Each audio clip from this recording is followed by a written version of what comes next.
Howdy, boys and girls, and welcome back. This is show 8 of the 2015 season of the Carla and Crappy Show. I'm Crappy, and I sound that way. Down there in Nashville, that's Carla. Carla, how you doing? Apparently better than you, I guess. Jeez. We were just talking. You don't feel terrible. You just sound that way. When we taped last week's show, I felt a whole lot worse than I feel tonight. Going to work, work's election night last night. Got up, everything's fine, except I don't know where this is going from. But we're gonna make the best of it, and we have a terrific place to start because this is the first week that the committee has released its rankings for the college football playoff. And as promised, Carla and I both have prepared our own rankings. So, Carla, do you want to go first? Sure, I'll go Okay. first. Yeah. To be honest, I as I saw the rankings come out last night, I wasn't overly surprised by the teams that were there. And the teams are essentially the same for me. I just have them scrambled a little bit. I'm telling you right now, we're gonna end up with the exact same rankings. Maybe. Probably. We'll see. You think? We'll see. It's possible. It's possible. So well, I don't know. I think I had a hunch as where you were going, but I think I'm going to go in a different direction because I think the committee got the teams for 1 and 2 correct, but in the wrong order. Okay. I have, and it is with great trepidation that I put LSU at number 1, especially heading into this weekend's game, which we'll talk about against Alabama. Okay. It always makes me nervous, LSU going to Alabama to play, and rank number 1 in the pressure and Les Miles eating grass and all that fun stuff. That makes me really nervous. But when you look at the season thus far, for LSU, it is hard to argue against the fact that they have 3 of the best wins of the season against 3 ranked opponents, including a win over Florida, which now is continuing to look good since Florida has continued to play well even after losing or switching quarterbacks because of that issue. So I have LSU 1 and Clemson 2, simply because of strength of schedule. Okay. I think the Buckeyes are right at number 3. Okay. I would absolutely put them there. And then for number 4, I'm kind of a toss-up. I understand why the committee put Alabama there, because if you look at the wins, Alabama has wins over Wisconsin, Georgia, and Texas A&M, all of which were ranked at the time, which arguably are better wins than LSU, arguably at the time. I understand that, and I'm okay with them putting them in over the undefeated Michigan State and the 2 Big 12 teams, simply because that's all going to sort itself out this weekend. Right. And I think at this point in the season, even with that loss, I really do think Alabama is number 4, and it's not going to matter on Sunday anyway, because they're going to sort this out on the field. I'm totally with them leaving out a Big 12 team right now. Their Big 12 schedule is completely backloaded. And the Big 12 is going to sort itself out. And I think if the Big 12 has an undefeated league champion, they're in. But I think that league champion has to be undefeated to get in, because the committee has kept them out right now. So I think right now, I definitely LSU, Clemson, Ohio State, and sure, for this week, Alabama. But one of those 2 is going to drop out, and we'll do it all again next week. Are we the same? We're not quite the same, and of course, I have my my own optimistic spin on things, but we have the same 4 teams. We have Alabama at number 4. I agree with that. The Ole Miss loss is troubling, especially given that it was at home. But you can argue that a loss against Ole Miss is still going to be a better game than a lot of teams are going to have, if they actually post wins. And then the rest of the resume, it's tough to argue. I flip flop a little bit. LSU's number 2. I can go back and forth either way with Ohio State and LSU. I'm really optimistic about the way Ohio State's defense has played recently. That has gotten better every single week. Ohio State's going to take a step back, I think, offensively against Minnesota because Cardale Jones, will be playing quarterback again this week. But again, the direction of the offense was headed. I just really felt comfortable that this was the team was going to peak at the right time. I think Clemson, and if we're talking about it, just a pure snapshot of what is going on in college football right now. I am comfortable with Clemson as the number one team in the country. And then, as you said, Clemson, we're going to find out about this weekend. We're going to start to find out about the Pac-12 this weekend. Yeah. Certainly LSU and Alabama. Although, who knows? Does a loss in a tight game necessarily drop the loser of that game out of the top four?Maybe not. But the key thing that you mentioned here is on the field.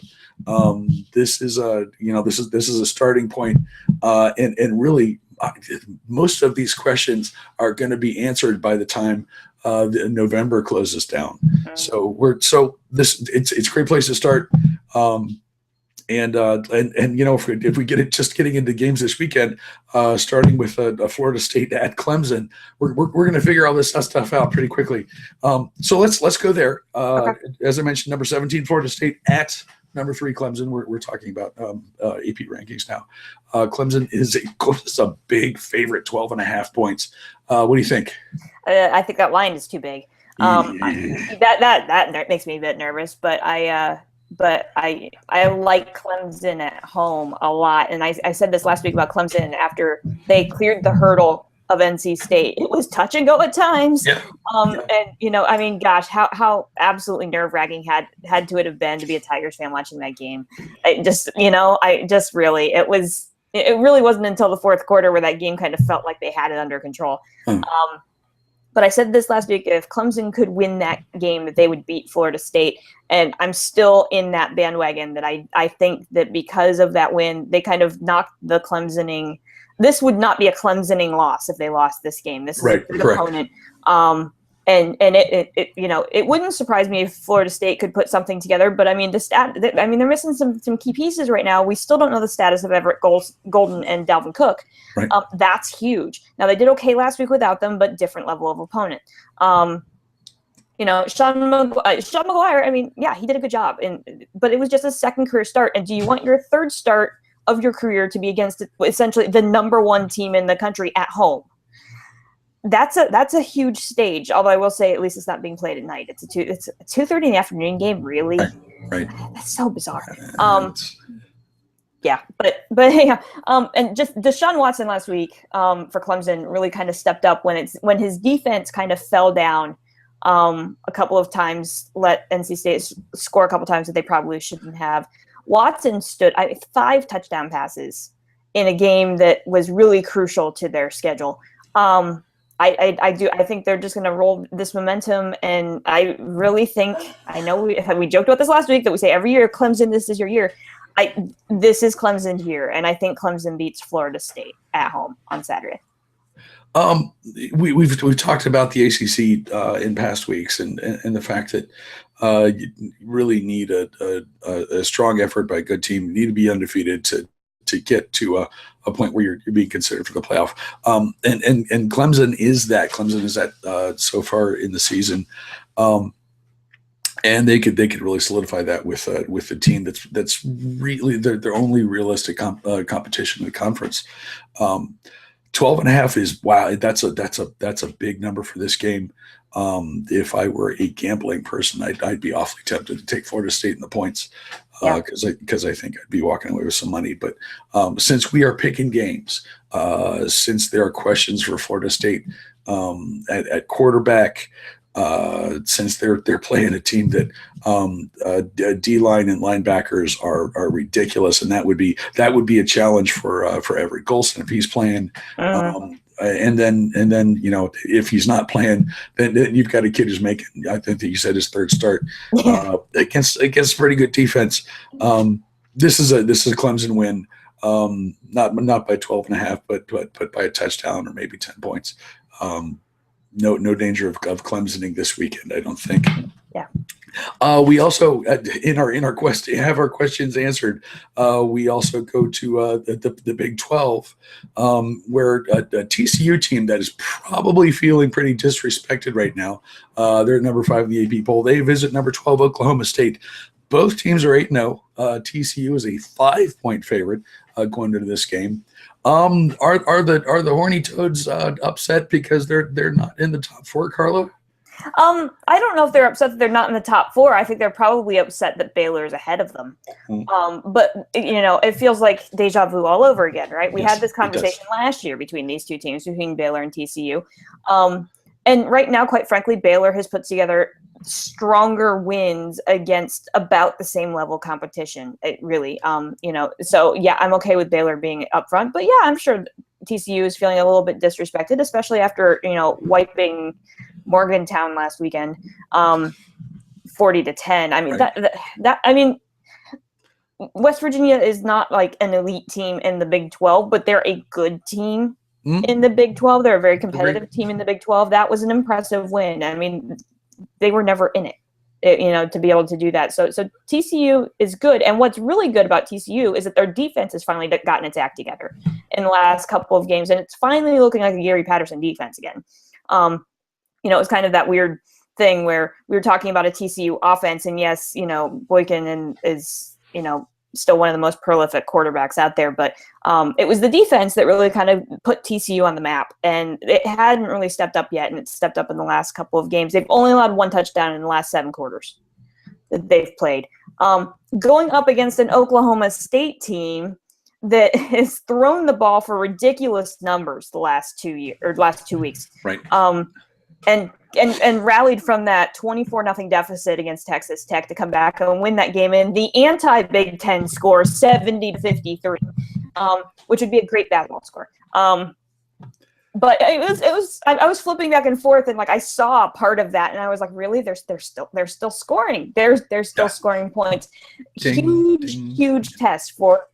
Yeah, exactly. Yeah, for TCU's defense, which has now finally gelled a bit to go up against an offense like this. Oklahoma State's keys to winning these games all year has been their adjustments on defense throughout the game. So that they found themselves in holes early in games a lot this year, and they've made defensive adjustments and allowed their offense to just kind of chip away at those leads and come back and win these games. This is a really tough one to pick. Oklahoma State at home helps a lot, but I'm going to lean TCU in this simply because offensively I think they're a bit more stable, even though Oklahoma State has been very prolific. I like the way their defense is playing. I think the defense is going to be able to contain Oklahoma State's passing attack. And Wiggins just going to be able to capitalize on that. Now, the line, I don't know. TCU by 5. They must feel disrespected by that line. To be honest, they might with the amount of points that they've put up. But I'm going to lean TCU in this one. But I would not be shocked if Oklahoma State won this because we don't know anything at all about TCU. Okay. They've played nobody. I played nobody. I actually should have looked up the over under for this game. That's probably a better indicator of what to expect than the point spread. I think this will be a very motivated TCU football team for the playoff rankings, perhaps for the line. Perhaps just for the understanding that they've got a month to make an impression after hammering weak opponent after weak opponent after weak opponent. In this instance, I think the thing with TCU's defense improving as we get into November, that may be the difference here. If they just present Oklahoma State with a speed bump. That may be all that the Texas Christian's offense needs to make that separation and keep it there. If we're talking about a situation where the Oklahoma State starts slow again, this is not West Virginia. West Virginia can score certainly, but this is not West Virginia. This is a team that can score in bunches. I think that as opposed to the other to the line in the previous game, this one I would be comfortable saying that TCU is going to cover and more. That they're gonna look to make a statement here, and I think they're going to come through and do that. Our third, again, and answering questions, game number 3, and the reason why that no one except Ohio State, Minnesota fans will be watching Ohio State, Minnesota on Saturday night. Number 4, LSU at number 7, Alabama. Bama is a touchdown favorite. Boy, this game is a monster. What do you think?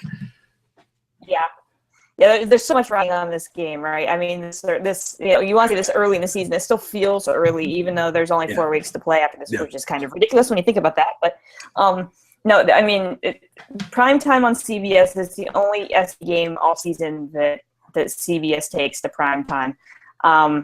And it's been this game the last 4 or 5 years. Alabama's won 4 straight in the series. LSU ranked number 2 in the country. I have them ranked at number 1 in the country. You better believe they're coming in fired up to play this game. It's and every year we end up with the situation, both teams in the top 10. Right. And this being a monster game starting us out. And this year it's just even more, the more it was impressive before, and now it's even more important after Tuesday night's rankings. I think a key here is that Brandon Harris is not the star for LSU offensively. That honor goes to Leonard Fournette, obviously, because the ground game is their thing. And to be honest, if you look at Harris's numbers, you look at his completion percentage, and you go, ugh. It's kind of it's dismal. I mean, he's only completed about 58% of his passes on the year, and he has just over 1,000 yards passing. But I think what the key piece here is that he's thrown about 9 or 10 touchdowns. He has yet to throw an interception. Mm-hmm. And even with all the big games that LSU has been in this year, he has not turned the ball over through a decision that he has made. And I really think that's going to be key in this game going into that hostile environment. Can he maintain that mindset to be able to keep enough of an offensive balance going to keep Alabama a little bit uneasy? Because look at what happened with Alabama against Tennessee 2 weeks ago. They're both coming off of a bye, which is also a helpful thing because they were both dinged up, and so now they're almost back to full strength. But Tennessee was able to use a balanced offensive attack to be able to keep Alabama's defense a little bit off kilter the entire game. Alabama won that game, but never comfortably. Mm-hmm. And I think there's a difference in quality of offense between Tennessee and LSU. And I really think that as long as Harris keeps his head on his shoulders and doesn't make a stupid decision, LSU finally gets this win. It just really feels like it's setting up for an LSU win. The atmosphere this week, and then having LSU ranked higher, but Alabama is favored in the game. Like this is just feeding everything, and I really think this is the year that LSU wins. But you better believe I'm going to have my popcorn ready on Saturday night. Not moving off the couch. I'm gonna be at the other game that's going on at 8:00. We're checking scores and stuff. The thing that you said about Harris and what he needs to do is exactly right. And this, I'm once again drawing on the experiences from last season here. The quarterback doesn't have to be a world beater, but it does have to be efficient, make good decisions, and make just a few plays. Particularly if you've got a good rushing game to back him up. And I tell you what, when Ohio State in the Sugar Bowl last year was not averaging 300 plus yards of rushing per game as LSU is. Those are both. Those both add up to the kind of thing, even with Alabama's ridiculous, especially the rush defense. I think these teams are like third and fourth in the country, rushing yards, giving up rushing yards per game this year. But you control the ball. If you can make a play in the passing game, don't have to make many, but just something that's timely. This is the right situation for LSU. I think you can argue that Alabama has the best defense in the country, but you can also say that LSU may only be just a step or two behind.